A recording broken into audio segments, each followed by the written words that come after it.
Hello friends, ഇന്ന് Sunday അല്ലേ? Sunday ആയിട്ട് എന്താ സ്പെഷ്യൽ? ബീഫ്, ചിക്കൻ, താറാവ്, അങ്ങനെ എന്തെങ്കിലും മീറ്റ് നിർബന്ധമാണല്ലേ? അപ്പോൾ ഇനി ബീഫ് മേടിക്കാൻ പോകുന്നവരാരും പറ്റിക്കപ്പെടരുത്. അതിനൊരു ടിപ്പുണ്ട്. പശുവിൻ്റെ ഇറച്ചിയും പോത്തിറച്ചിയും തമ്മിൽ തിരിച്ചറിയാനായിട്ട് ഒരു ചെറിയ ടിപ്പ് പറഞ്ഞുതരാം. പശുവിൻ്റെ കൂട്ടത്തിലുള്ള മാംസത്തിൻ്റെ കൂടെ കിട്ടുന്ന നെയ് പീസില്ലേ, അതിന് ലൈറ്റ് മഞ്ഞ കളർ കാണും. മൂരിയുടേതിനാണെങ്കിലും ലൈറ്റ് മഞ്ഞ കളർ കാണും അതിൻ്റെ നെയ് പീസിന്. പക്ഷെ പോത്തിറച്ചിക്കാണെങ്കിൽ കാണത്തില്ല. അതിനൊരു കറക്റ്റ് വൈറ്റ് കളറിൽ കിട്ടും. ഇത് ഞാനിപ്പോൾ എടുത്തിരിക്കുന്ന പീസിൻ്റെ തുമ്പത്തൊരു വൈറ്റ് കളറില്ലേ, അതേപോലെ ഇരിക്കും പോത്തിൻ്റെ കൂടെയുള്ള നെയ് പീസുകളെല്ലാം തന്നെ വൈറ്റ് കളറിലായിരിക്കും.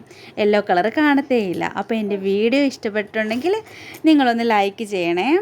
അപ്പോൾ അടുത്ത വീഡിയോയിൽ നമുക്ക് വീണ്ടും കാണാം.